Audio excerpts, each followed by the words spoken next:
Hey, Podcast America. Welcome to episode 58 of the Enlightened Neanderthals podcast. And it always makes me laugh when Mike Kozak starts laughing at me. Before we get into it, my own training company, Training Northwest, which you can find at trainingnorthwestllc.com. There are exactly 4 spots left open for the rifleman camp. And there's not a whole lot else going on this summer. I've got classes in September and October. I purposely left the summer open just because of personal stuff that's been going on, wanting to spend some time with my kids and just kind of have a little bit of a siesta because I've been going pedal to the metal for 3 years or 2.5 years now. So yeah, check it out, Rifleman Camp. And then again, we've got level 3 in September and one last level 1 because that's the class everybody needs to take over and over and over and over again until it sort of seals itself into your muscle memory in October.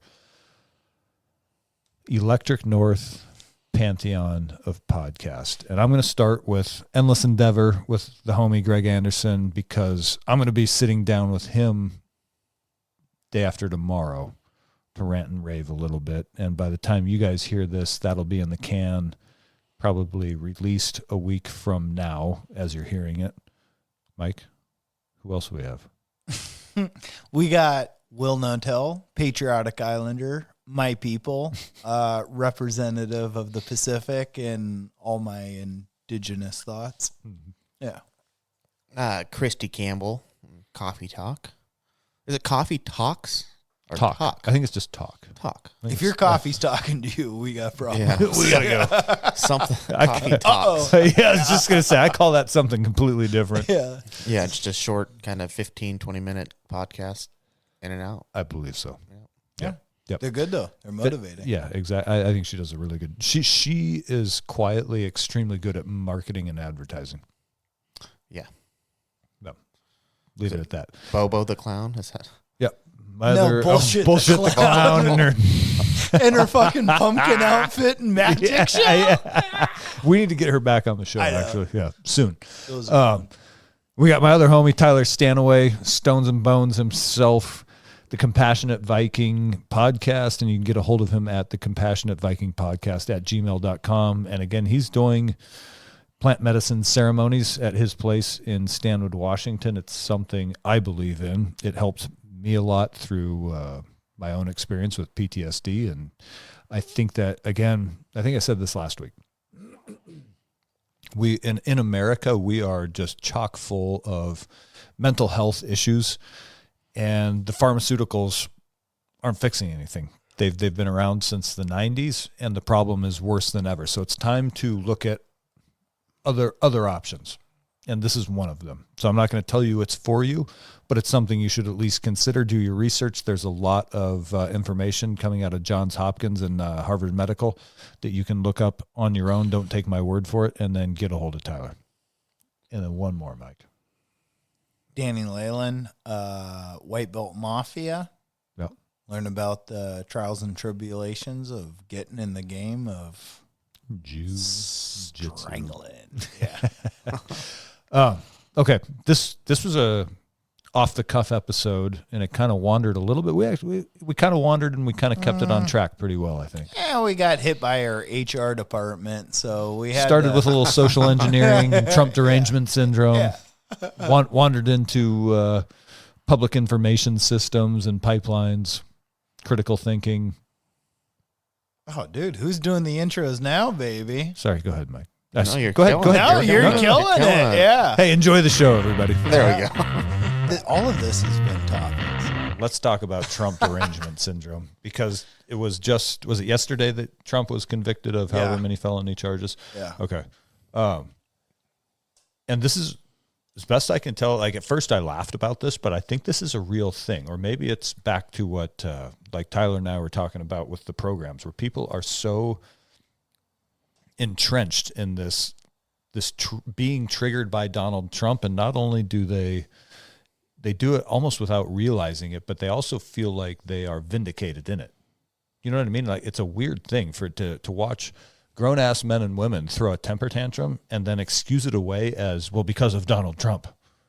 And they think it's completely normal. Mm-hmm. They think it's a totally, like, I don't even know how to describe it. Yeah. But you say it about the Jews, and just all of a sudden, no, I'm just kidding. Well, that's another interesting point, because we were talking about just sort of like current events, is that look at all of the riots that have gone on since 2016 in the United States of America. And the first time we see any kind of like quick police crackdown and like total police crackdown across the nation was for the anti-Israeli protests. And those didn't even really get violent by 2020 Black Lives Matter standards. It's going to be hard to beat. And it's sort of telling. You know what I mean? When you look at the number of members of the House of Representatives and of the Senate who have dual citizenship, and even like a lot of the appointed officials, think like directors and assistant directors of various, whether it's State Department, CIA, FBI, all these alphabet soup, 3-letter agency type places. So both elected leadership and appointed leadership who have dual citizenship as both Israeli citizens and as United States citizens. And I'm not saying that we should be, before everybody freaks out, no, I'm not picking sides in this Israel-Palestine thing, because I've done 2 deployments to Jerusalem, which barely gets your Beak wet. Yeah, exactly. So I'm not pretending to understand the entire situation. What I can say is that observing the situation for those 2 deployments was like, oh, it's totally fucked. There is no way. There's so many. There's literally millennium of hatred. It's not one their or culture. Exactly. It's in their epigenetic memory. Yeah, Mike's staring at me like he's really fucking high. No, I'm thinking about what you're saying. It's what?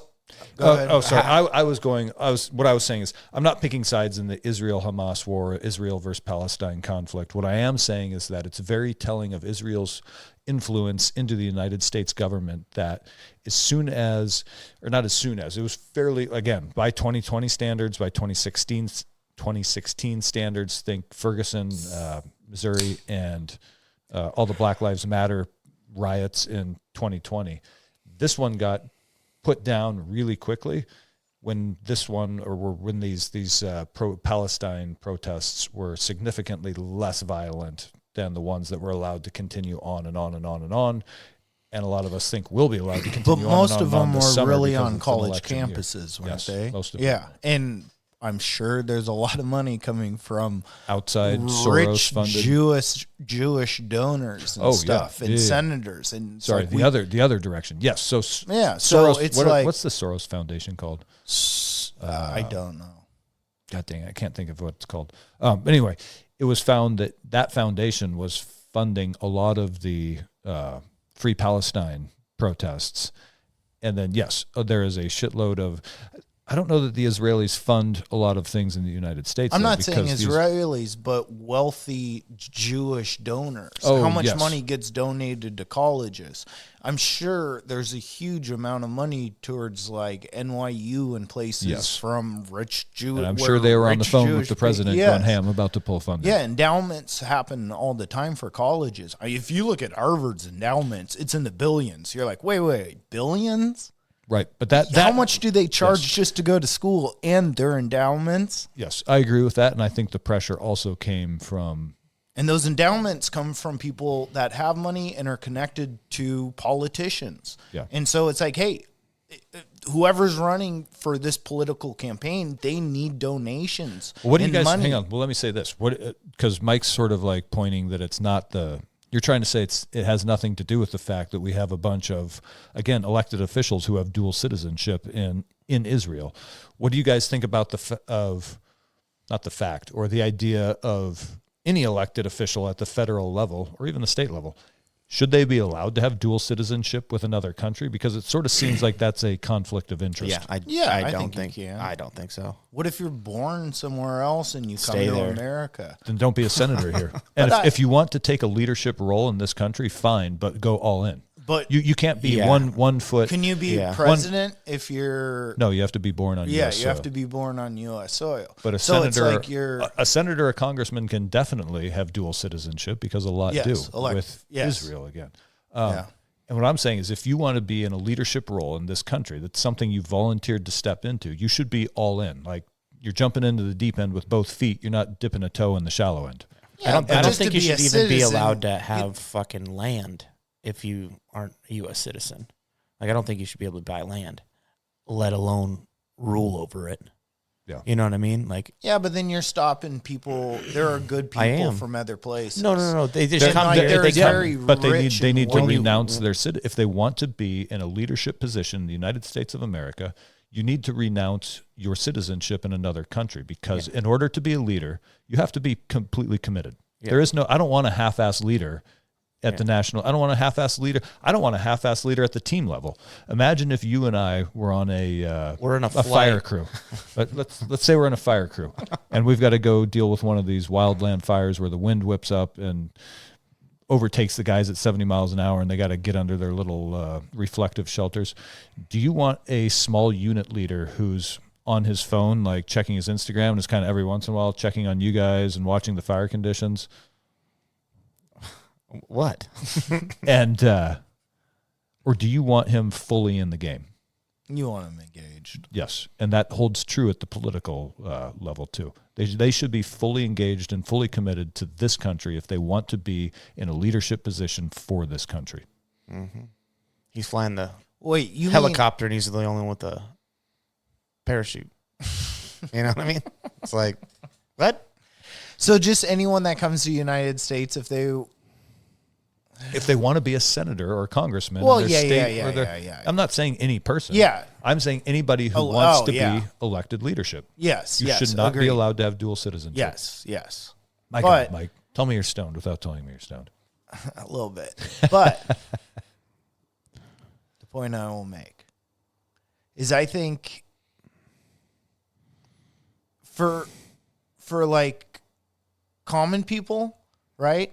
They probably have dual citizenships so they can travel for loved ones. If you move somewhere else, most of your family's there. Yeah. If you reside to one place, it probably makes it hard There's to come back and nothing do wrong stuff. with residing here with dual citizenship. Yes. But what if you had someone that wanted to work on relations for both places? Like, what if... Like an ambassador. Yes. But what if things were I could more see apparent? a special exception for an ambassador because the entire point of that role is to build relations with the other country. Yeah. So sure. So couldn't you have successful ambassador type people that come over from other countries, help our country, learn from our place, go back and instill it?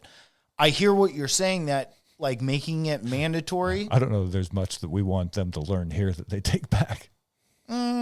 Corruption, embezzlement, Instagram. Yeah. What are our congressmen and senators? Name me something good that our congressmen and senators are doing. I'll wait.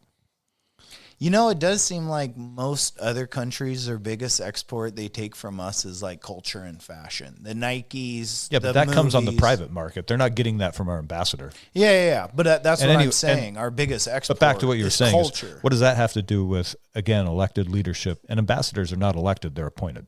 So how does that apply to elected leadership not being allowed to have dual citizenship?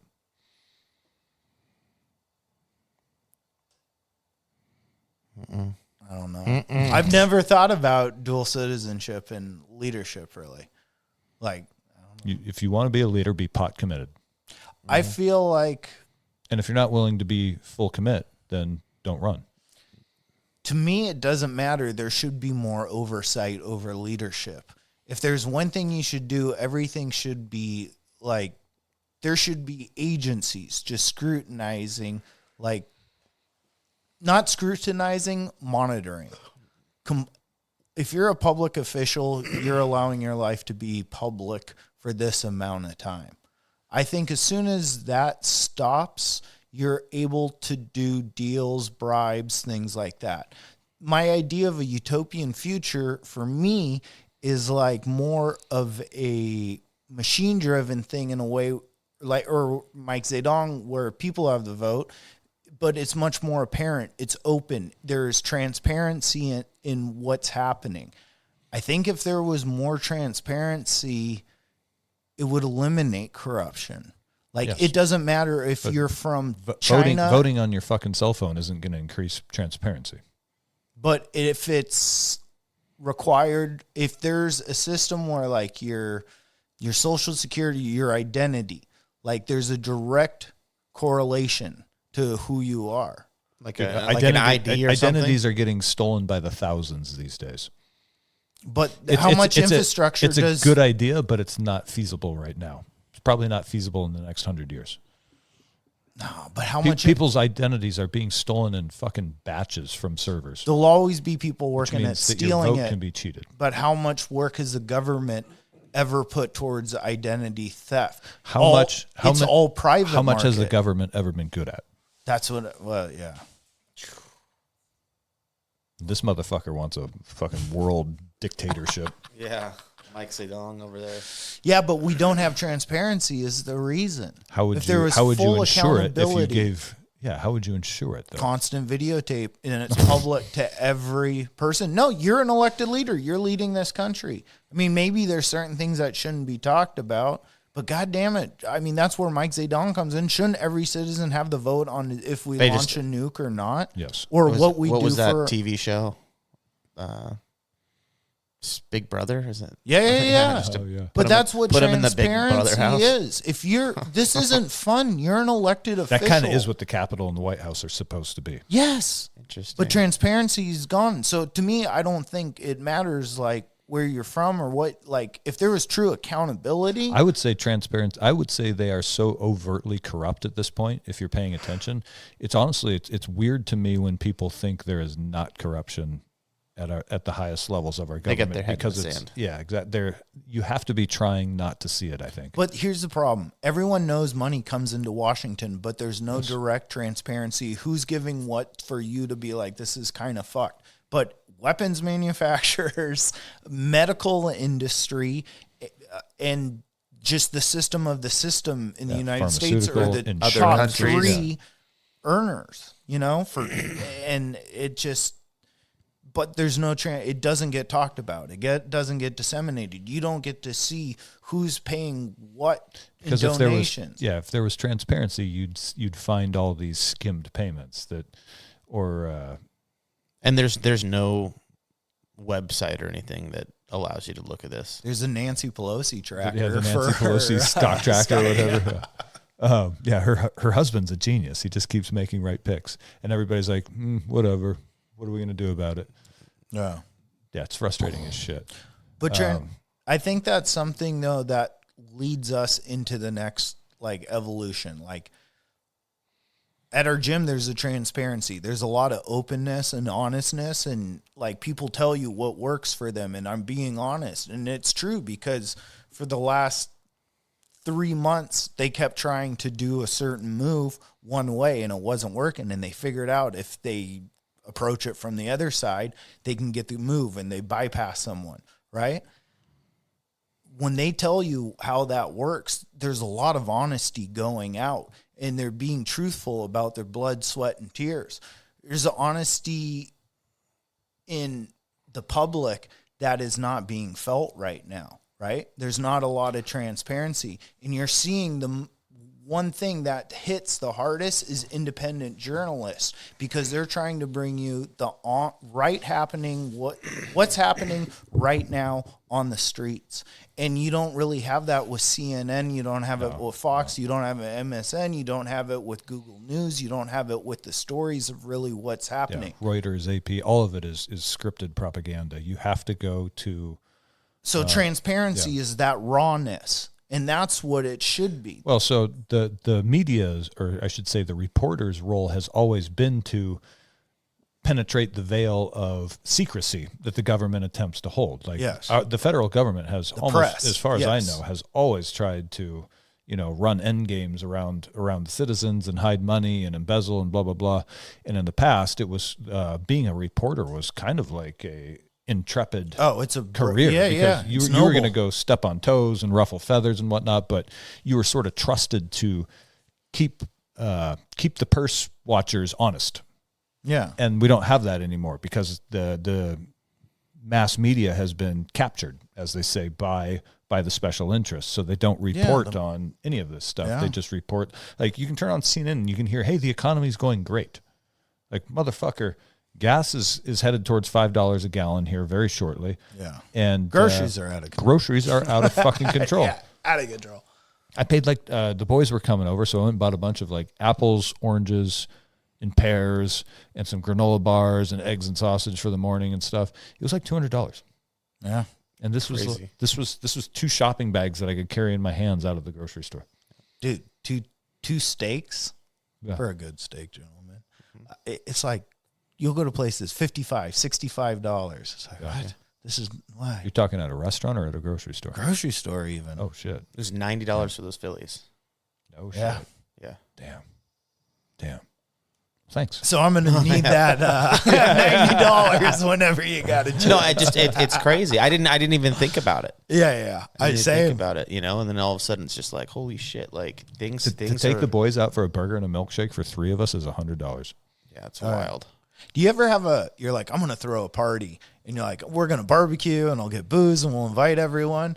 And you just go to Costco or to the grocery store and you make your huge run and you load up. You're not even thinking about like the consequences of the check register, just loading up your cart. Holy fuck! And then you get there and it's like $700. Like, that one bites. Yeah. Maybe I'll just put this into long storage and not have that party. Yeah. Can we split this up on the credit card and the checking, please? Oh man. Yeah, I told you guys about that time I went to Costco and was like, I was just messing with somebody. Rice and beans. Rice and and shit. it ended up being like $750. Yep. Do you still have that? Oh yeah. Oh, I got rice, beans, I got all the spices. All the trading spices, dude. Good. At least you bought it when your dollar went further. I did. Yes. Yeah. Yes. I got like a gallon of uncrushed black pepper, like all kinds of shit. Peppercorns, Yeah, just yeah. peppercorns. Yeah. It's ridiculous. But I mean, it kind of makes you realize that, like, You know how many rabbits you can season? right? Yeah, all of them. You all keep of them. that grass high, buddy. Oh man. Yeah. 1022 party. Yeah, I'm not mowing, I'm hunting. Yeah, that's right. This is a blind. Yeah. I got them those rabbits in my front yard just they don't mind me anymore. No, they don't. Those So. city rabbits don't give a fuck. I live in the country, sir. It's a country rabbit. I can tell by the way he chews. No, they like within like 3 foot of me. It's like, holy shit. Like it's so I had to work on it though. I've been feeding them. Earning his trust. Yeah. Are you going to pop them with the pistol 22? Oh no. No? It's gonna Turn be Watson loose on him. my first blow to gun kill. Oh, like that guy, Stockwell mask, Tim Wells, the guy. Yeah, Tim Wells. Yeah. Yeah, Shocky. Yeah. No, not No. Shocky. The Schlock. What did he say? The Schlock Master, some shit like that. The Schlockmaster. That's my favorite porn. Have you seen that guy that hangs out in the tree? Yeah, that's who I'm talking about. He's the same guy that does the blow dart. Yeah. But he stopped blow darting things. Now he's just hanging out in trees and stabbing. Oh, he does it all, dude. He shoots like ducks with bows. bows. That is It's really out of the air? impressive. Yeah. Out of the air? Yeah. Yes. Oh shit. They're hauling ass. And shoom, pop. What is that feather? Like the tail, the fletching on it? It looks like really fluffy. It is. Is so that it's just to slow keep it it down? slow? Oh. Yeah, it slows it down, and then it makes it to where, like, if you do shoot it into anything, it's not going to penetrate, like, into bushes as much. And he's also, I think he's got a... Also, I mean, yeah, if we released a compound bow duck hunting, you would have to lead it so much further than a but slower how arrow. sweet would that be? Oh my! Just You would lose the whap. duck and your arrow. Oh, I think you have to lead it more with a slower arrow. correct. Yeah, you'd have to lead them. Wait, what'd I say? Lead it less? Yeah, but maybe you were in like a different reference time frame. Yeah, you see, Depends on if you're in your proper time in frame the frames divine here. matrix, or I a learned reference time frame. that my intent is the only thing that mattered. Yeah. So, anyway, Huh? Do they use recurve or compound?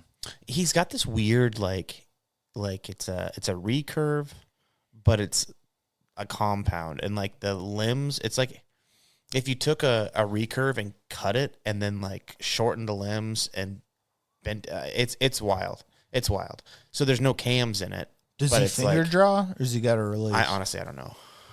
Yeah, I haven't watched that much of it Yeah.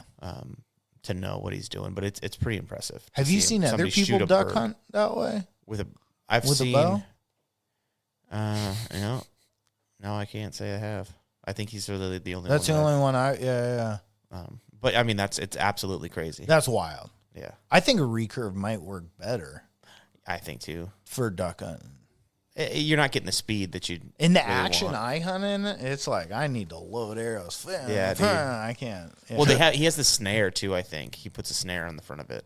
like a so- big loop, a lasso or something. Yeah, it's like Could you imagine flying and getting choked out? Vroom, right in the water, dude. That sucks. He's lassoing ducks with a fucking bow and arrow. Is that what you're saying? no, it's like imagine like a snare wire Yeah.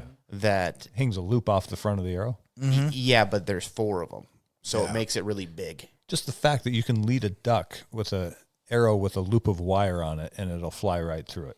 Yeah. And a That's- Oh, big ass fletching. You The got fletching 4 on it's chances. crazy. That might be more impressive than hitting the duck with a broadhead. I mean, yeah, they're not flying far, these arrows. Yeah. So you got to kind of wait. So it slows that fletching slows things way down. Interesting. But I've never used one. I thought about it. I've seen them at like Cabela's and stuff, and I thought about getting one, but then I was like, I'm for not what? gay. For what? Yeah. I don't need your fluffy arrow. No, I'm not talking about that. I want to get one of those. Oh. Because that, like, you don't lose your shit in bushes. But the snare, Oh. that also helps not losing your stuff in bushes. Well, you can shoot squirrels and shit. Like, you can shoot everything. Yeah. It's the same thing. You ever see those crab traps for fishing? Like, you put chicken in it and you throw it out. It's Oh, yeah, got a yeah, bunch yeah, of snares around it. Uh-huh. Yeah. Same thing. You can snare a lot in the wilderness. Yeah. But no, the snare I'm talking about isn't for, like, choking out. It just like, It catches and fucks them up. yeah, just kind of, I think it's just used to, like, have more mass, or, not mass, but more surface area, so you can possibly hit it with. But I don't think it's really going to kill it I don't know. I've never used one. They're pretty cool. It's just, but that arrow's going fast enough to have enough force. Like, even if it catches it, like if it yanks a leg or a wing or something, it's ripping it. Like you're probably- breaking it and sending it down. I would probably. imagine. Yeah. Still lethal. Putting it on a compound would be nuts. Yeah. Shooting a squirrel with a snare on a compound I shot a grouse with a compound. with a snare or With broadhead? no, it was a, like Field a blunt. No, it was a blunt tip. just like- knock it out. Yeah. It goes right through them. It went right through. Oh him? yeah. No, I've done it a few different times with different like things. So like I've used a field point and Yeah. that rips through them. Yeah. I've used these like blunt, like rubber things you slide over the end of the arrow. So like you can shoot a tree and it doesn't fuck up yeah, your like arrow. the thumper, Yeah. right? Yeah. And that just whack that works. That So went that's- through him? yeah. Yeah, that's gone through them. it's gone through them, and then it's also hasn't. But yeah, When it doesn't, is it just an explosion of feathers? no, they just drop, start kind of just either flailing around or not at all. But yeah, no, it's shooting those grouse are pretty easy too. Oh, yeah. Every time I shoot grouse with a shotgun, I always notice more feathers come out than a normal bird. Yeah, I've never shot one with a shotgun, but I got one with a What? 300 Win Mag. Attaboy. Lots of feathers come out. Yeah. It's all It was like a feathers at that point. Yeah. Oh, man. All right. It's amazing no women listen to this conversation. What do you mean? No, this is good hunting talk. They love this. Yeah. They love this. Maybe people didn't know you could hunt It's a lady. ducks with a bow. Oh, my goodness gracious. It's a lady. Our first listener. Yeah, our first lady listener, dude. Hi, Mom. So, transparency. Yeah, sorry. Back to transparency. We went from ducks to transparency. Now we're we're good back. now. We're back. I think the biggest problem is lack of transparency. And no I'll say shit, that in all ways with Remember the lawnmower guy at Brent's house when he was like, no shit. yeah. Oh yeah, hang on, we're building. And I'll say it's a lack of transparency in the same way that you feel a lack of transparency everywhere in your life. I feel like there's been a lot of bullshit pushed everywhere. So much of life is social media, and it is not true life. It's not transparent. It's a false narrative, right? You meet people that will tell you how to diet and how to live your life and stuff like that, and they are not living. They are fat. They are not working, unsuccessful, but they're going to be the first person to tell you. There are so many false prophets going at the moment. Like, I feel people feel bombarded at the moment with news, government, social media. Like, there's just a lack of transparency everywhere, and it's pushing people into a gelatinous ooze in a way. This has been said forever. It's a lack of transparency in the way your smartphone is being sort of weaponized against you to collect information about you and then to give you feedback that plays to your sort of like sensitivities, I think. Yeah. And to bring the whole thing full circle, look at how, again, Trump Derangement Syndrome, look at how fast that took hold. That was like a marvel of social engineering, the way that they were able to convince a massive, like, it's one thing to be like, oh, my guy didn't win. I don't like this I hate his policies. I think he's a pig. But to lose your shit and like to completely fall apart emotionally the way people do, just at the thought of Donald Trump, is fucking wild. Yeah. And the fact that it happens so broadly across the United States of America means that it has to be an effect of social engineering. Well, everyone said he was bad. Like, everyone said he was bad, but it was a lot of it was like so, like, it was so out of touch with reality, where it was Donald Trump is literally Hitler. Like, that's not possible. Even if he was truly evil like Hitler, he can't literally be Hitler. But don't you feel the smear campaign came out immediately once it started to look like he was an actual threat? Yes, but right? What I'm saying is how effective it was. Yeah. Wildly effective. Yeah. Yeah. And sorry. Go ahead, Jordan. I'm curious as to how they actually did that. Yeah. And I think obviously it goes back to the media. Yeah. And it's easy. All the money. Israel. Yeah. Israel. Israel but it goes back to he was a threat from which the system would not play ball. To become president, you have to go through so many hoops and bullshit and ass kissing and licking. It's not like, hey, I'm going to run for president and you just get elected because people really like your Instagram and what you're saying. You got to be elected. You've got to run the gauntlet, right? And so as soon as you really started to take momentum and the Republican Party was like, we'll take him, he was a threat. And then pre-2016, that's when it started. Like the smearing of the left. He's the worst. So first you get all the leftists going, the college kids. He's the new Hitler, right? And then you start putting it in the media, like The View.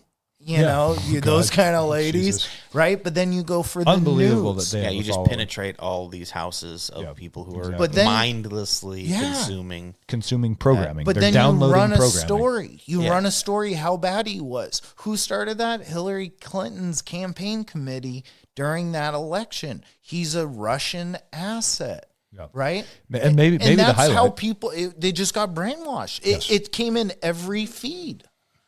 And maybe the highlight is this is how easy it is to program. Like, maybe our population has become more and more receptive to programming through electronic media. You know what I mean? Like 20 years ago, it would have been tougher to pull that same stunt off, the Trump Derangement Syndrome. But because people they even say, hey, back to your regularly scheduled programming when like a football game ends or something like that. Why did they choose that word programming, right? If spelling matters and words matter and what we say matters, why call it programming instead of just calling it entertainment? Back to your regularly scheduled entertainment. No, they say back to your regularly scheduled programming because they're entering something into your mind, even if it's just program. Yeah, it's a Yeah, I hear you. I hear what you're saying. Mr. I want to run the one world government. You have to be on board with putting programming into people's brains and understanding that that's a real thing. Yes, You know what I mean? It is. It is. Yes.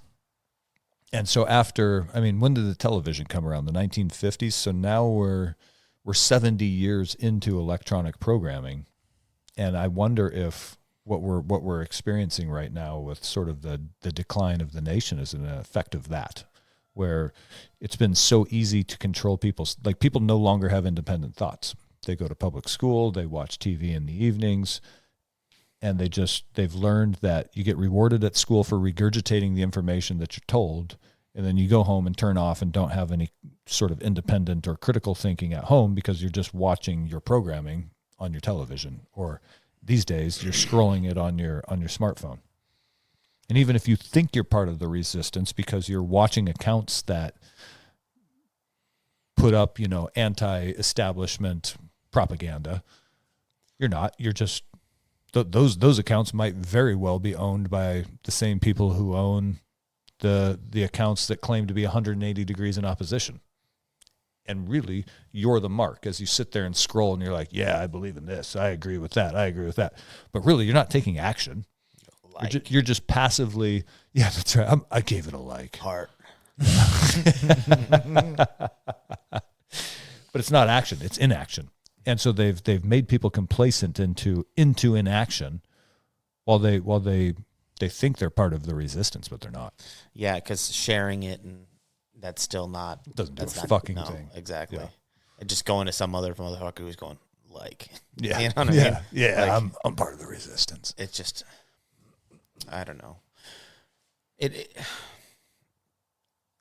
I feel like when I was a kid, and maybe it was because social media wasn't a thing, but there was a lot of bands that were like anti-government. Rage Against the Machine. Fuck authority. Yeah. What was that? Pennywise had that. Pennywise, Black Flag. Yeah. Black Fuck Flag, the police. Right. Yeah. But that was kind of the Punk rock, baby. that was the punk rock and actually scene having an explicit lyrics little decal on your album helped you sell more copies. yeah. Till Tippergore. Tippergore. Tippergore. Yeah. Yeah. But that was like the programming that I remember like kind of coming up with. Obviously we watched TV and all that other bullshit, right? But like that was what really took when I got to be in, junior high. Yeah. That's where I was like, oh yeah. But it's funny because all of those bands, like all of a sudden, like About Face and are like Rage Against the Machine and get a vaccine. Yeah, exactly. That was weird. You know what I mean? Did you see that video of, I forget who it was, but they had a concert and they're like, scream if you love Moderna. Yeah. And everyone's like, Moderna! But it was like J&J. you had to get a Speaking vaccine. of social programming. You had to get a vaccine to go see stuff. Yeah, what was it? And- Dave Grohl, the Dave Grohl Yeah, concert. yeah. Like you couldn't go see him without Bitch. Offspring. Dude, fuck Dude, that. the drummer from the Offspring was allergic to the ingredients in the vaccine, like what they labeled. And he's like, I can't take this. This will literally kill me. And they kicked him out of the band. Wow. Yeah. That's wild. I didn't know that. Offspring was a huge band. Yeah. Well, then it's also telling how many sort of anti-establishment, It's fake. pop culture. Yeah, exactly. Yeah. Rage Against the Machine, that that's- was fake as shit. They that's were what I never was saying. It anti-establishment. was- They were just selling counterculture. Wait, did they make people get vaccines? Yes. Does Rage still tour? Oh yeah, no. Rage Against Zach De La Rocha went full like government compliance. He went from Rage Against the Machine to just comply. Jab the machine. Yeah, exactly. Yeah. Yeah, I would. Poor But Jack. there was like songs that were like just really about Fuck you, that. I won't do what you tell me. Yeah. Fuck you, Some I of the won't do best what you tell me. music. Fuck you, I won't do what you tell me. And now he's like, but Fuck you, just do what they tell you. But Biden's awesome. Take this jab. Yeah. Dude, Did the world just flip over? Like 2020 happened and it just like It upside kinda down. almost- yeah, maybe the yeah. particle collider at CERN did something and we flipped 180 degrees. Rage Against the Machines promoting polarity vaccines. completely reversed. Yeah. This is out of control. Yeah.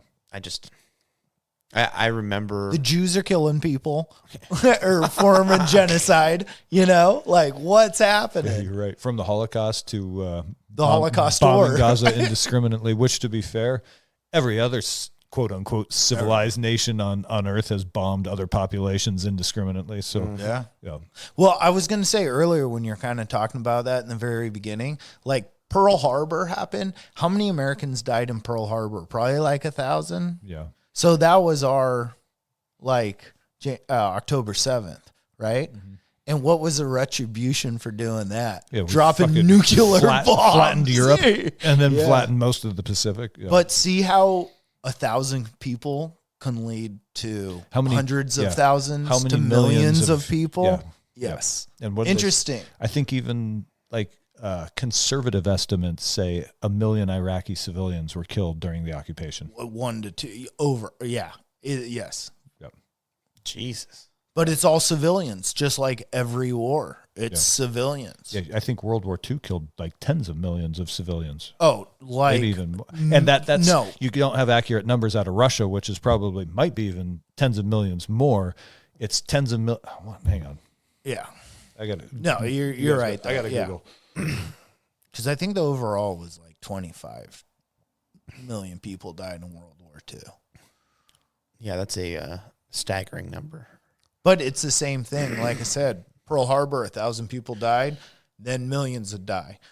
But they're This also war- proving a point, though, right? Like that's what Yeah, the these whole guys thing are is going like. to prove No. a point. Everyone's proving a point. Yeah. This is my point. I was attacked. So in retribution, I have to kill everyone. Yeah, But You're that's all how gonna it get works. That's So, the okay. military-industrial complex solution and funding. So civilian death estimates in World War II are anywhere from 19 million to 30. It's a lot of people. That's a weren't- lot of non-combatants. Yes, that weren't shooting back. Yeah. But that's every war. But that was a lot of bombing and stuff happening. Yeah. Yeah, carpet bombing, and then also just like the Hang on. Japanese How raping many their way through civilian- China and murdering, and the same thing as the Russians and Germans went back and forth. Apparently, the Eastern Steppe was pretty fucking brutal, not just in warfare, but in terms of like atrocities. Mm-hmm. Yeah. Well, I mean, I think there's a lot of atrocities in war that happen behind. Yeah, and I wouldn't be surprised if there were some American atrocities that were swept under the rug. I guarantee it. there were some. Yeah, And that's. I mean, there. Okay, so from because the victors write the history books. Yeah. World War I, it was, in which wasn't even nearly the size of World War II.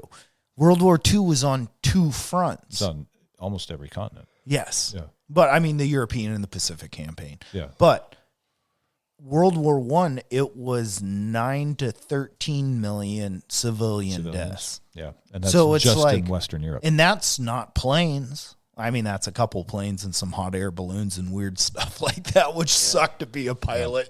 And You're just floating around. yeah, not fun, dude. Not fun. Come on, wind. But that's a much smaller war, and look how many civilians die. The scary part about every time there's we just got out of conflict, and now there's another one, and it's like we're funding Ukraine, and we're funding this, and it's like this leads to people's deaths. Innocent people's deaths. That's the thing. It's like for your cause. Like we got to get retribution. Don't get me wrong. What happened was bad. Yeah. But it's also like, okay, so say someone came in and they shot you with a gun, right? And then they ran off, right? That was October 7th. What if you go back and that guy that shot you, you go to his house and you burn it down with him, his wife, and his kids in it? Yeah, there's. You know what I mean? It's I forget like who was that's saying it. what on, war is. Yeah, it's. God, I think it was on Rogan, one of Rogan's recent guests, or maybe it was Sean Ryan's show. But he's talking about terrorist math, where when you eliminate one terrorist, there should be minus one terrorist. But the answer is no, it's plus 20. For every one Brother, you kill, sister, there's cousin. plus 20. There's Yeah. 20 brothers, cousins, Yeah. nephews, nieces, exactly, who are pissed. And if you think about it from that standpoint, where, again, I've told that story where we kicked in the door of a house in Mosul and raided it, tore it apart, found out it was very clearly not an insurgent's house by the end of the night. And it's like, oh shit, we just terrorized a family Yeah. for no reason. Guess what? If the father of this house is a real man, he's a fucking anti-American insurgent now. Mhm. Yeah. Because you wouldn't tolerate that shit in your house, would you? Hell no. Fuck no. Yeah. Fuck no. So, But that's war. That's why, like, all this stuff, like, we kind of began with officials and, like, citizenship and what does it matter? It's like, no, what matters is the transparency. Knowing these facts and talking about these things gives you a better idea of what real consequences are, or, like, motivations, how much money it actually takes to kill 9 million to 13 million people in the 1900s. it's a machine for profit. Yeah. And then in World War, I mean, imagine how much money we made off of World War II. But not only like the Jump-started bonds, the economy and, after the Great Depression. but then rebuilding the carpetbaggers of the it's post. almost like we War. never went back to the idea with World War II is we created an army out of nothing. Like we had created a standing army in World War I, then disbanded it. We had the Then Great Depression. Right? Yeah. and Then we everything had- fell to shit. Yeah. Then we created another massive army and realized that we could ramp up our economy by providing for the war machine. Yeah. And that never stopped. Just kept going. But once again, so that goes to transparency. Like, if there was more accountability of your government and how things work, where money's actually funded, if the IRS was auditing how things really work, Yeah. I mean, and I that's would love to see right? what actually happens. But that's and my- if I could track my dollar, Yeah. dollar for dollar, if they were like, all right, here's your paycheck, and in that paycheck, here is all the individual serial numbers for this dollar. Yeah. How come one of these dollars is in Russia and one is in Ukraine? I don't understand. Yeah. And I got here's another, one in Israel and one in Palestine. Yeah, let me track them. Because you got to fund both sides if you want to have a war to profit off of. Have you ever heard that term that the only way you can truly vote in this world is with your dollar? Yeah. Yeah. And we're voting for What the if US you could every time you we get could pick fucking taxed? where your taxes are allocated towards? Like when you pay taxes, what if you could say this is going strictly to It would- education, this is going to military, this is It would going be great, but it would. But again, then we're back isn't to that the transparency. citizen vote? But that's Mike Zedong. Isn't that the citizen voting for what they see as the most important? As So hang on. problems arise. That's actually how our system was designed. You were supposed to be able to vote for levies, like for example, to buy new equipment for the high school football team. There would be like a levy on the tax measure, right? Yeah. Now we've got these giant bills that are all encompassing, where it's like, Everything attached. you're voting against women's rights, but really the bill includes like $93 billion more dollars to Ukraine as part of the women. You know what I mean? So it's like it's all fluffy and shit in title, but it's 1,000 or 1,200 pages long, and everybody has 72 hours to read it before they vote on it. So there's zero chance there, and they're just told by their party because they're not the congressmen and the senators are not actually in charge. They're not making decisions. They're just told to vote yay or nay. And this is written by the big money interests, and they say, hey, Chuck Schumer, Nancy Pelosi, Dan Crenshaw, you will vote this way on this bill because this is what we want. And they say, yes, sir, as you wish. Transparency issue. Yeah. It's a rip it down and restart. See, but kind of that's how issue. I think it's like, how do you get money out of politics? It's either pure transparency or you set a limit on how much money is actually allowed into the system. The system has to run off of this budget and you fucking figure it out, or there's transparency in what's happening. At the very least, make bigger. it illegal to bribe a politician so that if you get caught, you can be imprisoned again. Because bribery will still happen. Say that again? I'm sorry. So it used to be illegal to bribe a politician. Yeah. And then lobbying came along and it became legal. And then they fund all this shit through like super PACs or the Clinton, you know, like a nonprofit foundation, like most famously the Clinton Foundation, right? Like what did Bill and Hillary enter office in Arkansas worth? It was like less than $100,000 They're poor later. lawyers. And I think even now on paper, they themselves are not worth a lot, but the Clinton Foundation is worth like billions of dollars. Yeah. It's like, come the fuck on. You guys want another good book recommendation? From Mike Kozak. What's that? How to be a communist. Yeah. The Kozak Manifesto. That Kozak way? No, Bill Clinton was governor of Arkansas. There's a book called Who Killed Barry Seals. Tom Cruise played him in the movie where he flies cocaine back and forth. CIA funded Iran-Contra and stuff like that. Yeah, that's they right. trained Contra members out of Arkansas. Yes, and Clinton was involved in all that. It's an interesting book, and the guy dies. Yep. Spoiler alert, but this is history. Shot himself in the head twice. It's a very good book. Who Killed Barry Seals? If you ever want an interesting Clinton, like how they're hooked up from back in the day when he was governor, there's kind of a lot of weird things that was happening, and drug running and military Contra training was two of them. Interesting. Yeah, that's a good book. Well, let's take a Sorry, break. I derailed. Yeah, Mike derailed us. Break. You didn't know what? Zach De La Roca. You didn't know that he went full vax. That's one full that comply with. He went from Rage Against the Machine to comply with the machine. That hurt. Yeah. There's a bunch of them that bunch did, of them, right? yeah. And they know, were doing but their just, fucking. if that was my Corey last Taylor bastion. from Slipknot. Yeah.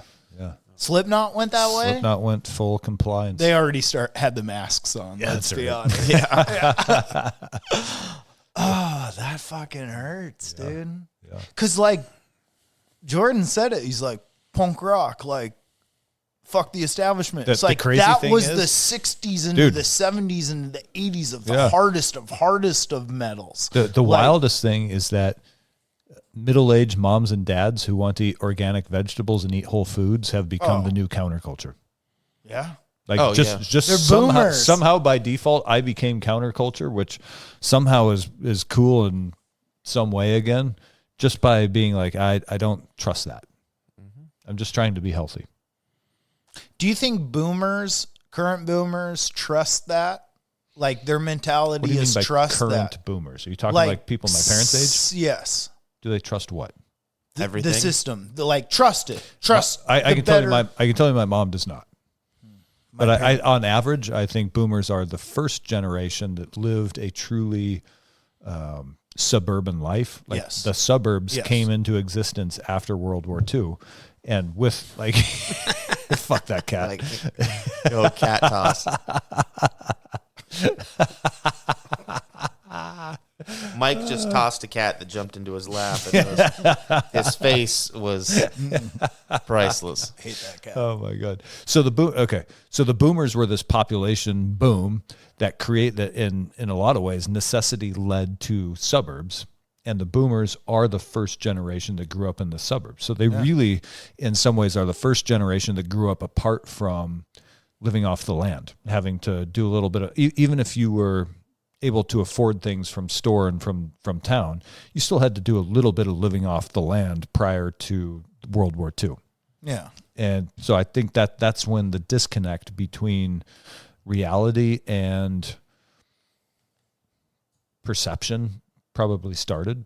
You just sort of start to lose connection. Like, where does your food come from? From a grocery store. No, it doesn't. Well, everything is much more convenient. To be a farmer, it's like you have to suffer and endure much more. Like, every day has a bit of labor with it. Whereas post-World War II, we learned how to box things up and ship them overseas. So why not do that to our people? The assembly line came into its own during World War II. Really came into its prime.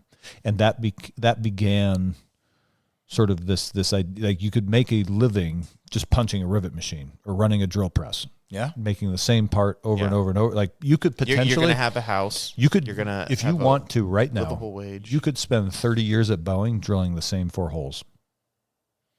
You know what I mean? I Like, drill 2 every night. yeah. What's up, Danielle? Oh man. I'm gonna get in trouble. Oh yeah, you are. You Don't worry. just- it was she never so- listens long enough to get to the second half of the show. It was so out there, dude. I had to take it. You miss 100% of the shots you don't take, right? I had to. Oh god, are we Sorry. never? We may never be able to record in your garage again. Nah, dude, this is the best place. All right. But I do think you're right. Like, having us turn into a real post-industrial, really putting emphasis on production, like, it made it so, like, you could... I make cereal boxes. I press these out, but I have enough to have a car, Yeah. a wife, a house. I can go on 2 vacations every year. Yes. And live and so after semi-comfortably. multiple generations of that, we lost our ability to be self-sufficient. And now we're at a point where just through mechanisms of power, it's being implemented that you cannot live like a single income household cannot. It's a fucking struggle. If you want to go if you want to have a family of 4 on a single income, it's hard. Oh, yeah. And that was not the way America was in the 1950s and 60s. Like, one of the memes I love is it's like your dad could work at Radio Shack selling VCRs, afford a 4-bedroom house, and your mom could stay home. Right? Yeah. In 1980. Yeah. And it was tight, but it worked. And now you have all these like dual income families where mom's at work, and so you have the rise. Like our generation, I was a latchkey kid because both my parents were working. So we kind of grew up just sort of like freewheeling. And I wonder sometimes if I've always said that I had awesome parents, but they didn't give us a lot of guidance. And part of that is because they both worked full time. So they just weren't around. So we were just kind of freewheeling, figuring it out on our own. And here I am. I'm at 43. I'm not. Jesus Christ, I'm 44. And I'm still kind of figuring shit out on my own. My dad never like put his arm around me and said like, hey, here's a few lessons you're going to need to know. But that's everyone, man. Even no matter how connected your parents are, that's still the human. That's your journey. And I think I get that feels part, but I connected. think that over generations we got disconnected from that sort of like closeness. Where you think about how much bullshit time we have while we're working on a job site with other people. Mm-hmm. Imagine if you were in a field with your dad just working, and you had that same bullshit time with someone older and 2 generations ahead of you. Maybe your grandpa's out there working, you know what I mean? Maybe your grandpa's in the blacksmith shop with you and your dad. And so you're hearing them shoot the shit and you're kind of learning through osmosis as you're just sort of listening in on the conversation. But we don't have that anymore because our kids are at public school with God. I don't even know I've never met the fucking people who are putting ideas into my child's brain. Don't they have PT night or? They, not at middle school. So I know Lando's teacher, younger, my elementary schooler, my middle schooler. I don't know. They don't do that? I'm sure they did have a teacher night, but you get to spend 3 minutes with each teacher. Yeah. You don't fucking know them. It's a You don't- handshake. Yeah, exactly. Yeah. That's not having. I would love to homeschool my kids so that I could just have them with me Yeah. all day on the job site. Yep. You know, it's weird. When I went to school, it was like homeschool kids were weird, Not but anymore. Now public it's school like kids are a lot weird. of people. Public school kids homeschool, are and it cutting their seems dicks to off, be dude. Like, Yeah. yeah. Homeschool like, it's kids aren't cool. cutting their dicks off. Yeah. They might be a little religious, but Yeah. If you are, that's a crazy science teacher. What about the frog? Can we start there? yeah, I think there was 1 or 2 public or private school kids that were on my wrestling team, and they kind of had a little. Yeah, same thing. We had a couple on the football team. Same thing. Like they were nice enough, but they were just a little off. And So- they probably weren't used to all the shit talking that comes from like the hallways and the locker room. Yes. And There's so they couldn't quite keep up with that fast, like quick wit banter. That's probably what you're feeling when you feel like when we used to think the homeschool kids were off. Yeah, but I think that now, I think a good way to do it would be doing sports, having the kid in sports so they're around it from a very young age. Yeah. And then also like sending kids off to camp.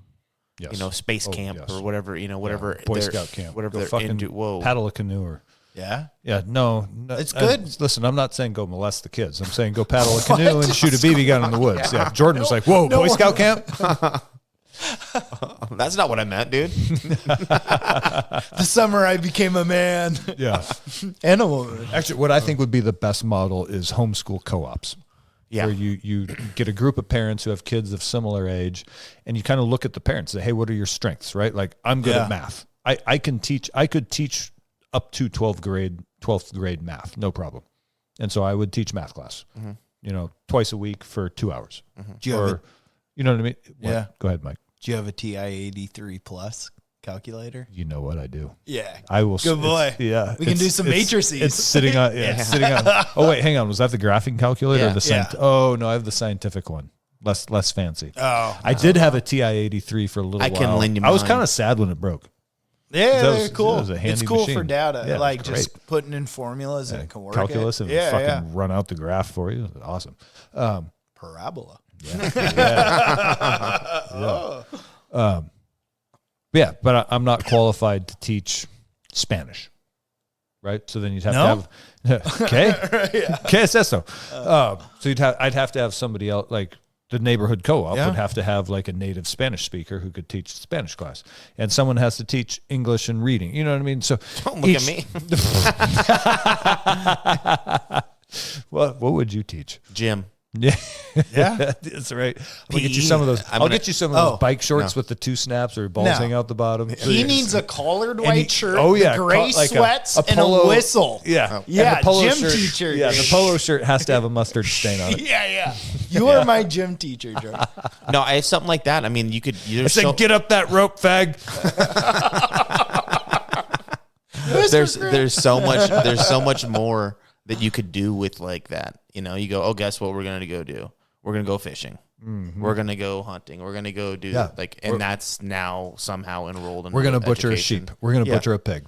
Yeah, But that's real life. Yeah. Yeah. And instead, the kids are spending 7 hours a day just memorizing information that they'll regurgitate on a bubble test and then they'll dump it the next day. Well, I remember That's not education. in school, class of 2002. What up? I remember parents or people talking like, why isn't there real classes like life classes? Like you have home ec. Home ec, auto shop, Yes. wood shop. But like even home ec, they're like, all right, they'd show you sewing, but you're like, oh, we're going to make a beanie baby. And it's like, yeah, that's kind of fucking gay. But why isn't there like how to balance a checkbook? That was something that was big back in the day. We learned that in like, 4th grade. Yeah. Did you really? Yes, absolutely. You had a great school then. Yeah. Snohomish School District let me down. I you know what's funny is coming from a small town like Omak, I actually did get a really good education by the time I was in 12th grade. I had 2 years of calculus, 2 years of physics, 2 years, a year of 1 year of chemistry, biology.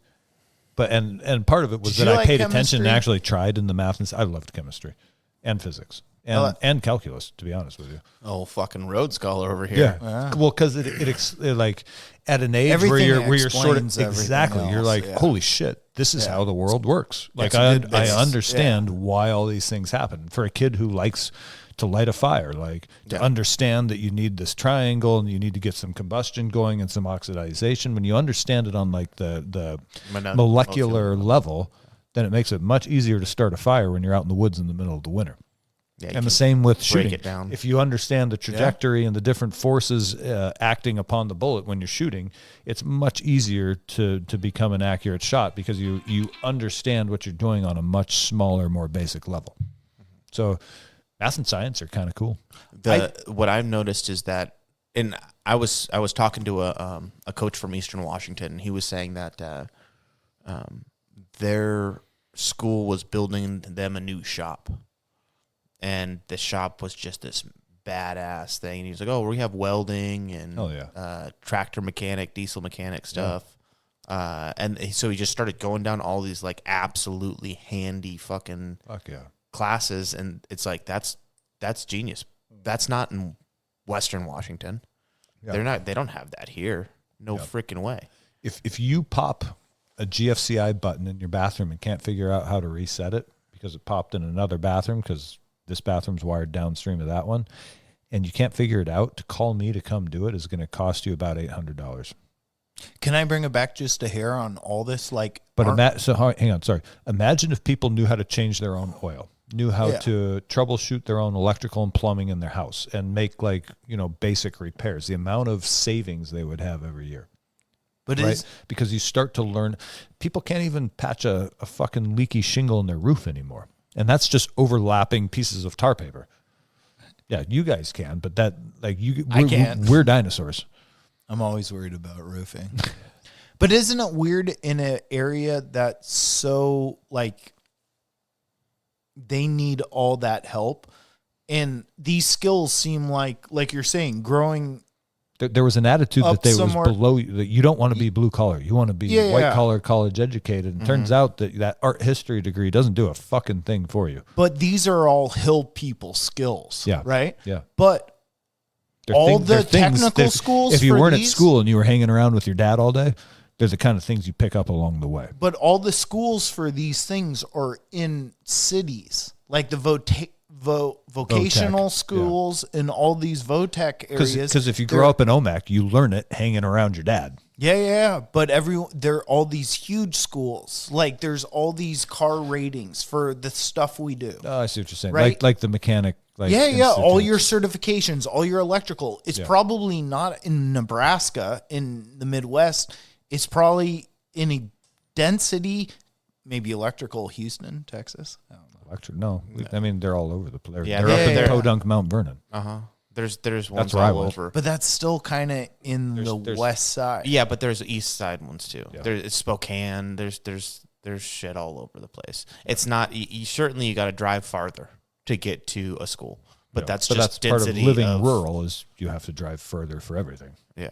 So it's not necessarily that they're not out in those places because they are. In You can extremely, become a tradesman in North Dakota if you want to. Oh yeah, you can become a tradesman everywhere. But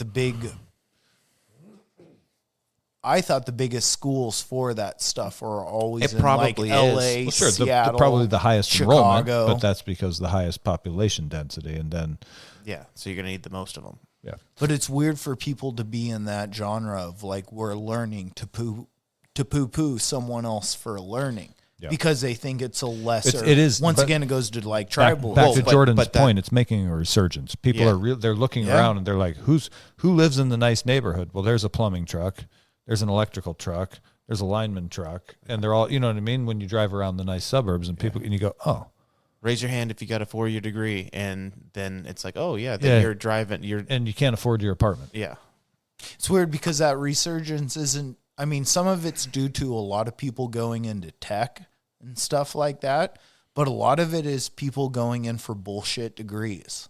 Yes. I think people are wasting the fact that they can take a 17-year-old kid, 18-year-old kid, and say, sign here for this crazy amount of debt. Yeah.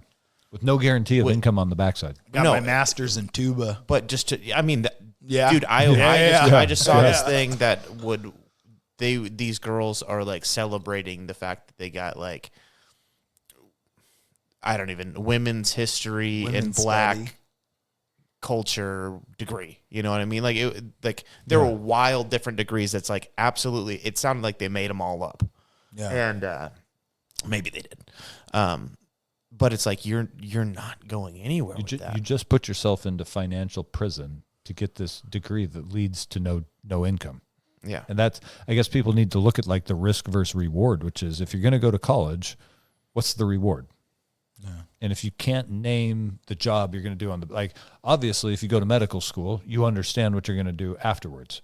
If you go to, I was in Oregon State University majoring in engineering, I understood what came afterwards. And there was like a clear path.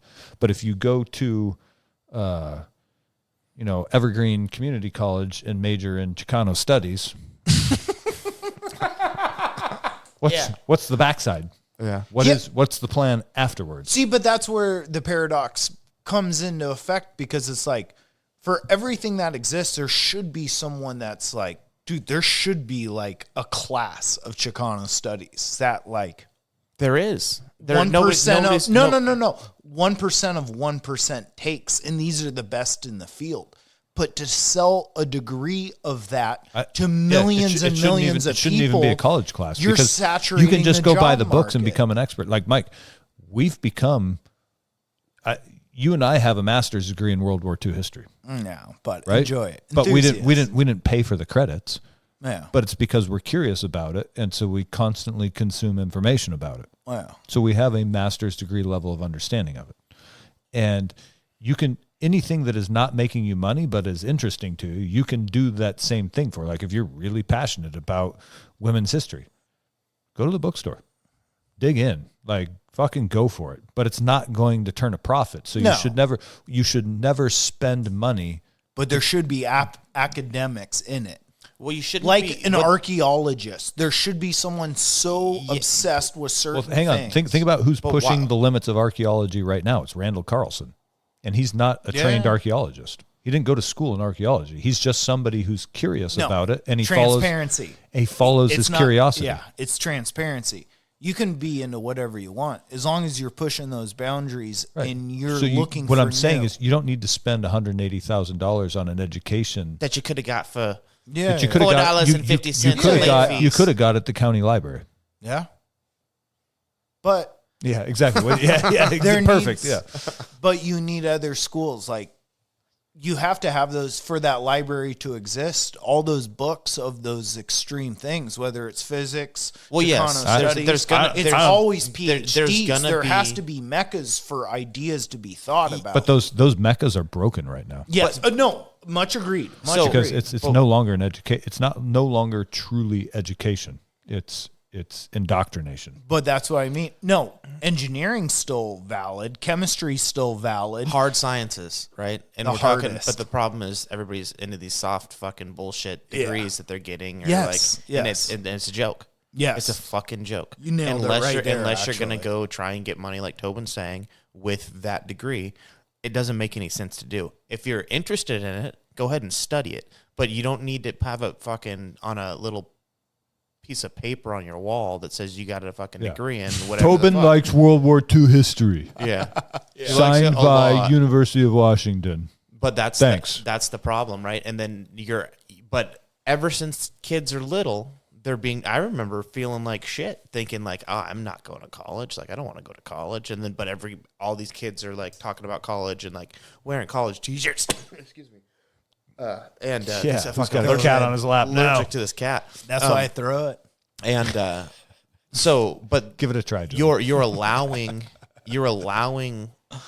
children to make decisions for their financial future. It affects their whole life. That they have never had any other guidance except for go to college. Yeah. With no like regards to like, hey, guess what? You want to go make $150,000 a year?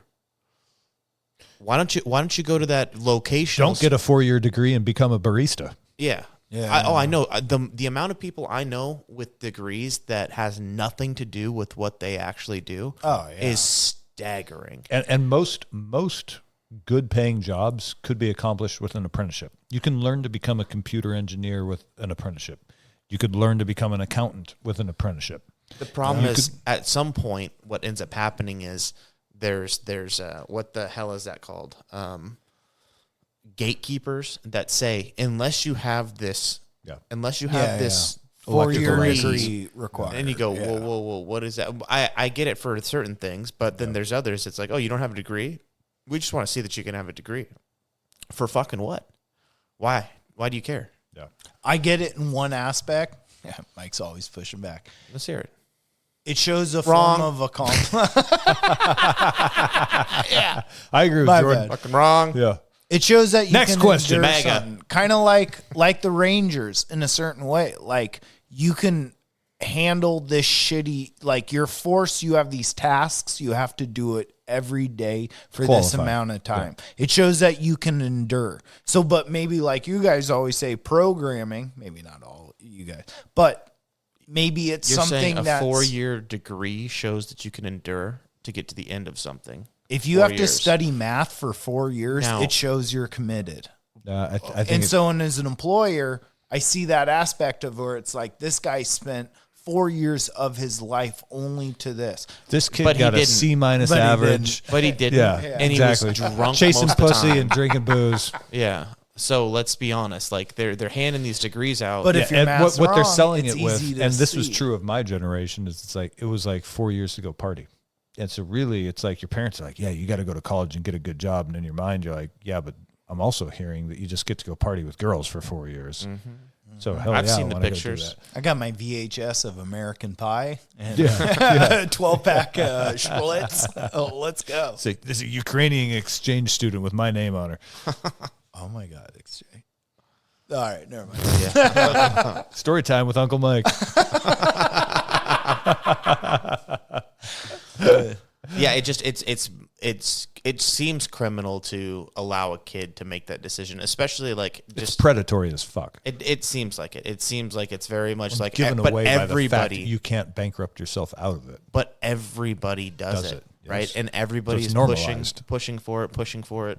Like your parents are and it's like why would you put your kid in that situation? Yeah, no, it's Unless fascinating. they get scholarships Social or like engineering. it's Because wild. the parents have been told, hey, this is the way for your kids to have success. A full rounded life. Yes. Bullshit. Yeah. Like but allow they're starting to realize our generation, people my age who have young kids who are headed into high school or graduating high school, they're starting to look at it and go like, wait a minute. And business owners are starting to go, well, what the fuck do I care that you have a 4-year degree from university of whatever? Yeah. It doesn't show me that you can do something. I would rather hire, like, I think I am noticing a resurgence of hiring from within, where you start at the bottom and you work your way up through by just by the merits of your own production. And that I think that's coming back around. That's a good sign. Because if you're a business owner, you learn the hard way. When you hire an incompetent college kid who has a degree in fucking whatever, yeah, like Middle Eastern pottery, and then they come in and they completely fuck your business best up, of pottery. and you lose money.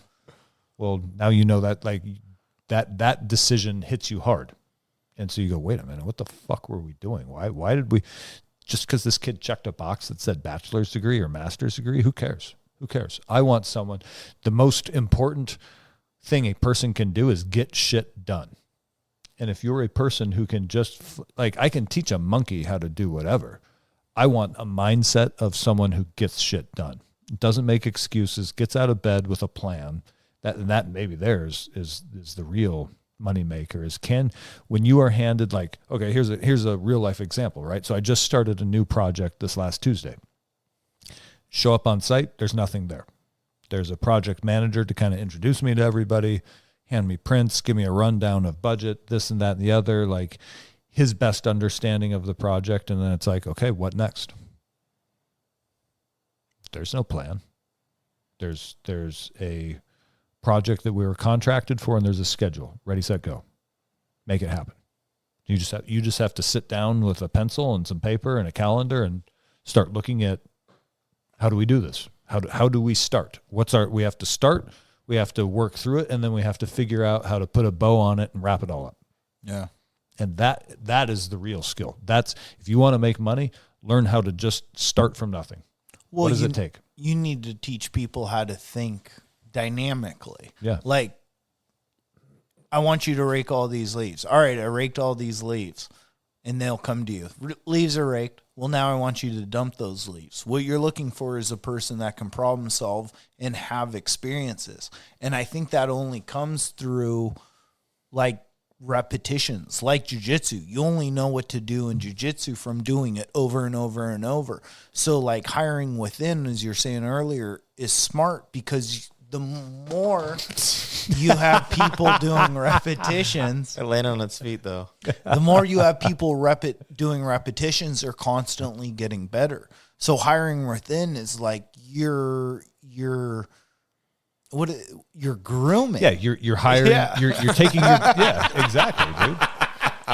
But it's the best Yeah, no, it's the grooming best. You're of all. taking your blue belt and making him a purple belt. Yeah. Right? Why would you grab a white belt who's never been in the gym and be like, hey, come on in here, be one of our purple belts? Yeah. Makes no sense. And that's why, like I said, like doing the reps is what makes you better. And so it's weird I get the academics, you're trying to shove so much in someone's brain when they're so young. Like like kids that speak multiple languages. Social engineering. Yeah, but kids are able to speak multiple languages at a younger age than they are at 40. It's hard They're to malleable. learn. So you can Yes. Their And neuroplasticity is high. So it's like, I get it in a way that you're trying to shove all this in it, but it's like, it should be more applicable towards real life too. Yes. Show kids trades, even show them farm. Like I'm sure there's And great most child of this can be done in farmers. high school. We don't need the extra 4 years at a cost. Like, we're already paying a shitload of money in taxes for 12 years of free education. Here's But the other thing. Hang on. Here's another great point. Is that, think of all, like, you have kids who are saying college is a right. We should have our 4 years of university paid for by taxpayers. I want to see their high school transcripts. What the fuck did you do with the 12 years of free education that you had? Because if I find a bunch of, like, if you looked at my high school transcripts, you're going to find dodgeball and weightlifting and photography. You'll also find, like, the math and science classes. But I want to be, if I'm a taxpayer, I want to be reimbursed for all that dodgeball. You know what I mean? Because I don't, yeah. But yeah, kids are being kids and having fun. But if you're telling me I owe you yet another 4 years of fucking education, I better be seeing straight A's across the board in all of the math, biology, chemistry, physics, reading, like all the hard classes. I better see straight A's if you want me to pay for 4 more. Because I'm not going to pay for 4 more years of mediocrity for you to go get C minuses at fucking Wazoo while you party your ass off. That's bullshit. Yeah. Show if you want me to cover the bill for it, you have to show me the value that I'm getting back. I'm not going to cover the bill for it, period. So plain and simple. Are you kidding? Like, but you are. Joe Biden just forgave what, like 60,000, or was it 600,000? How many college loans were just forgiven like a week ago? Oh yeah, well, the forgiveness. So if you're paying taxes, you did pay for a whole bunch of fucking son college of a loans. bitch. What if? Do you Looks think? like I'm gonna Sorry, Jordan. mumble. Do you think, as children are younger and their brains are more malleable, do you think it's wrong? So what if the high school experience you pushed all the way down into like 8th grade? So your normal high school experience, 9th, 10th, 11th, 12th, right? That was like college courses. Do you think it's wrong, like a China, to expect more out of it? Like an Asian family, hard on our son.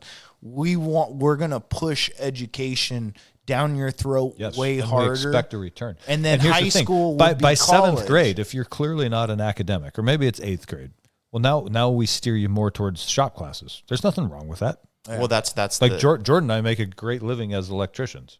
Yeah. And so if you're not cut out for white collar work, let's identify that at, like 15, 16 years old and direct you towards something that you can be, like, let's set you up for success. Let's direct you towards the thing you can be successful at, rather than just this blank statement of like, get a college loan and go to college, you'll be fine. Yeah. Because clearly you won't be. Yeah. So, and that's this is the false narrative that they're spinning to all these kids is just that. and I know my taxes pay for a school counselor.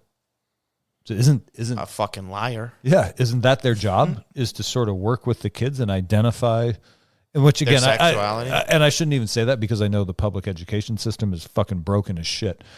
But again, imagine now we've got our kids in our home. My kids are with me. They're seeing what I do day in, day out. They're getting they'd be exposed to trade work.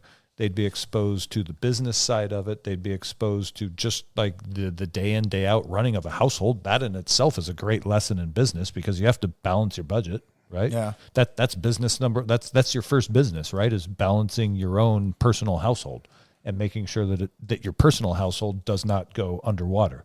Yeah. So that's step one.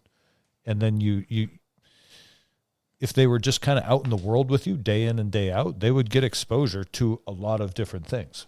Yeah. And they get to see, like, oh, hey, an architect came on the job site today. What do they do? Well, then you sit down and explain it, right? Yeah. It's a real world scenario. It's an in-depth fucking field trip. Yeah, and if you had like a neighborhood or family or friend co-op that you're doing homeschooling through, well, now you've got all these other professions, like whatever. So and so's dad is an engineer at Boeing. Hey, you know what? Go hang out with him for a day at work. See what he does, and then next week Going to Bill's house and he's an arborist. Yeah.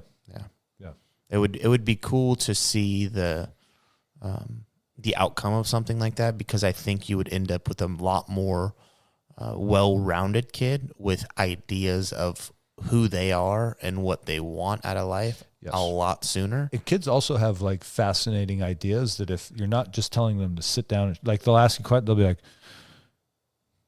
why do crabs live underwater if they don't swim?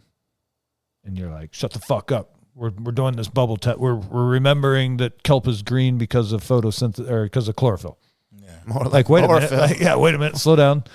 Let's talk about this. What is going on? You know what I mean? Like, they have all these great questions and these great insights into the world, and it's all just stifled and shut down. Did you come up with it yourself? This crab thing? Yeah, I did. That was very good. It's good. Have you pondered that before? I have not until just now. Well, I was trying to think of like what would that's a solid if one. I was driving on the highway and Lando was sitting in the passenger seat, what would he say to me? He would say something like that. It's I like guess that's true, huh? You don't know why crabs live in the water if they can't walk? no, but they don't swim. They can't. They walk, but they can't swim. Yeah, why are they underwater? They're spiders, bugs, insects went into the water too. They developed gills. Yeah, but why?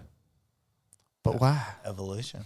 Why, Mike? Same reason they came out of the water and developed lungs. They went back? Being forced. So they went back? Yeah. But then how long can they survive above water? Or wait, they went out. They were in. They went out. And Why do they like raw chicken so much?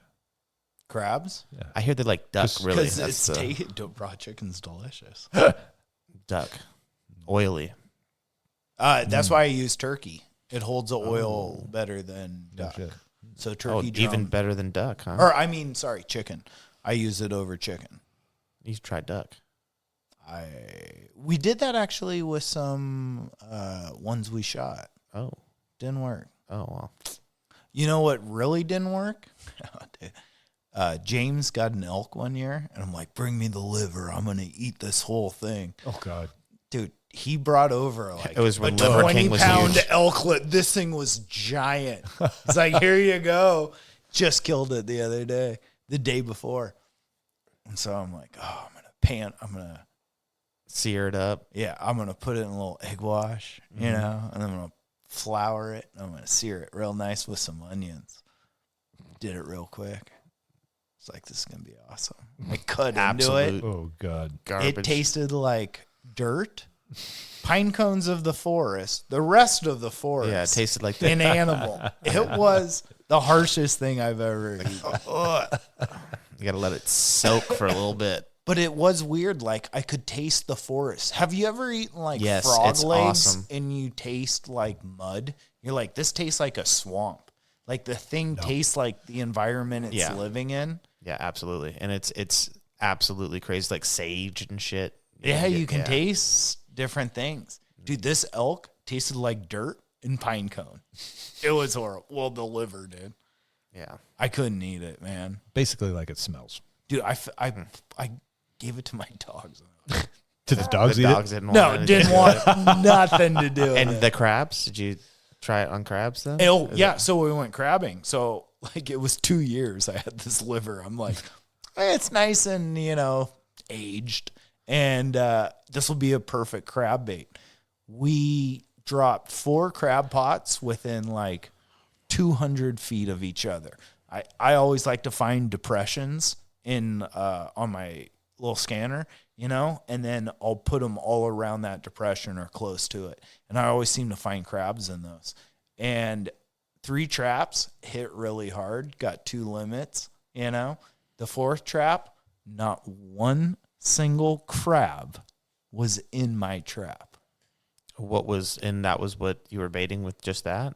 The elk liver. And just that? Just one- that. that one Nothing trap. else. I thought it was going to be the other like traps had something different in them. all chicken. Yeah. All right. I thought it was going to be a secret weapon. It was old. It was nasty. They like that factory farmed soybean fed Tyson chicken. Yeah. Tyson. Yeah. Get some KFC if you really want to hit it. Yeah, no shit. Interesting. Yeah, I've never. We keep getting derailed by hunting and fishing talk. Because it's coming, dude. July 5th, crabbing opens. Does it? I want to slay some crab and salmon this year, boys. I got all my The boat, the SS Kozak. Yeah. Sails again. She might have to. Oh shit. Yeah. Or we just He was- steal Greg's boat. He was pointing at his dick. the SS Kozak. Yeah. The little minnow. Hey, little buddy. Oh my god. When does bear season open? Is that August? August 1st. Okay. Yeah. That's already coming up fast. It's all coming up fast. Oh, I got a new bowstring coming, so I'm putting my a new bowstring on, which is kind of late to be doing it, but I think I'll get it going, and then I'll just be freaking spending a bunch of time doing that, which I need to do. I didn't see you guys out there today at 5. Yeah, because I'm sleeping. Oh. We discussed this.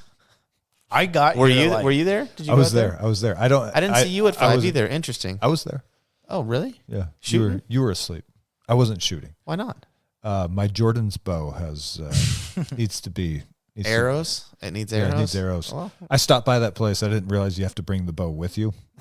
yeah, he's like, And- just give me some arrows. Hey, Doc, dude." need some arrows. Yeah. He's like, "Oh, So he sent me away, and then I forgot about it for a week. And then now that I'm the new project, the parking lot is not safe. So I was like, oh fuck, there's no way I'm putting your bow in my truck.